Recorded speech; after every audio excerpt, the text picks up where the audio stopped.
The contest was an auditorium full of college and high school football coaches. There, Miami coach Dennis Erickson was holding forth on the fine points of offensive playing. The Miami Hurricanes are the national football champions. Erickson is their much-respected head coach. Mike Sola, Valley sports trainer, caught up with Erickson during a break in his football clinic. Let's hear what he had to say. Dennis, you were a very successful coach at Washington State. What made you take the Miami job? The opportunity to win a national championship at Washington State. It was a great school. The opportunity to have the success we've had at Miami probably was not as good there. So the opportunity to be a coach in probably the best football program in college football, and opportunities don't come along like that very often. So when it did come along, I felt that I had to take the opportunity. Now, the University of Miami, when you took over, had a bad rap, saying that there was taunting involved, that they're a little bit undisciplined. Yet, I remember an interview with Lamar Thomas, one of your receivers. They said, you know, the people don't see the things we do in the community. People don't only see that bad side. Do you think the NCAA has put a bad rap on you guys? No question about it. I think there's some things we deserved, obviously, over the years. You make a few mistakes. I think in 1986 we went to the Fiesta Bowl. We weren't there then, and got there in fatigues, and I think that set things up. But over the last 2 or 3 years, we don't do anything different than anybody else in college football. When we do something, though, it's magnified. So last year we had no problems with it. I want them to have fun playing the game, but I don't want them to make idiots out of themselves either. What do you see as the main differences, Dennis, between coaching in the Pac-10 and coaching back in the East, let's say specifically Florida? Well, in Florida, team speed. I think we've got more speed than any place I've ever seen in football, and that's the biggest difference between Miami and most other schools. You had a chance to leave the University of Miami, taking a job with some of the NFL teams.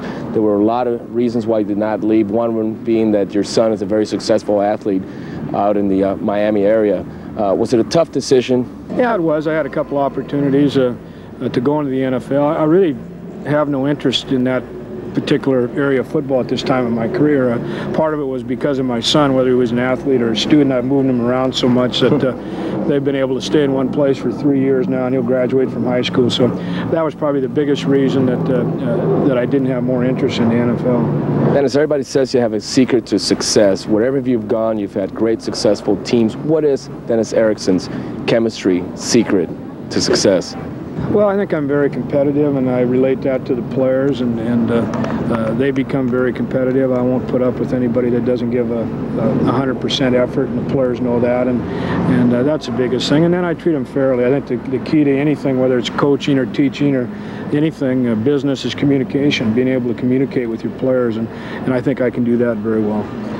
Dennis, with the new NCAA regulations specifically dealing with the new 2.5 academic requirements for kids coming out of high school, do you see the partnership between the junior colleges and the four-year school becoming stronger?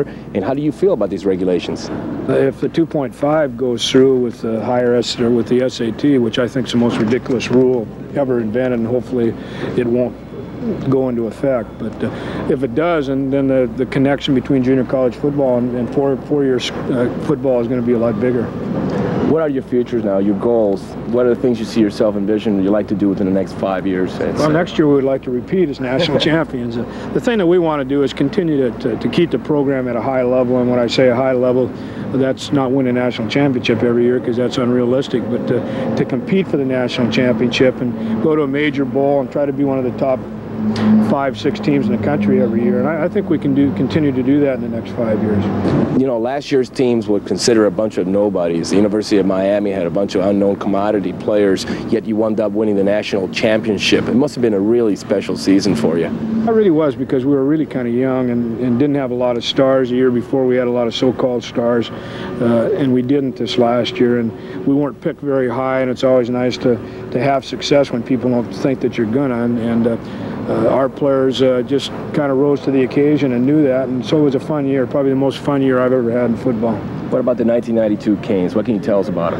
Well, I think we'll probably be picked #1 in the country going in, which is a kiss of death, and we have a lot of players coming back. We've got some holes to fill, but we have a chance to be a as good a football team as I've ever coached, and a lot of it depends on injuries and so forth, but we have a chance to be a very good team.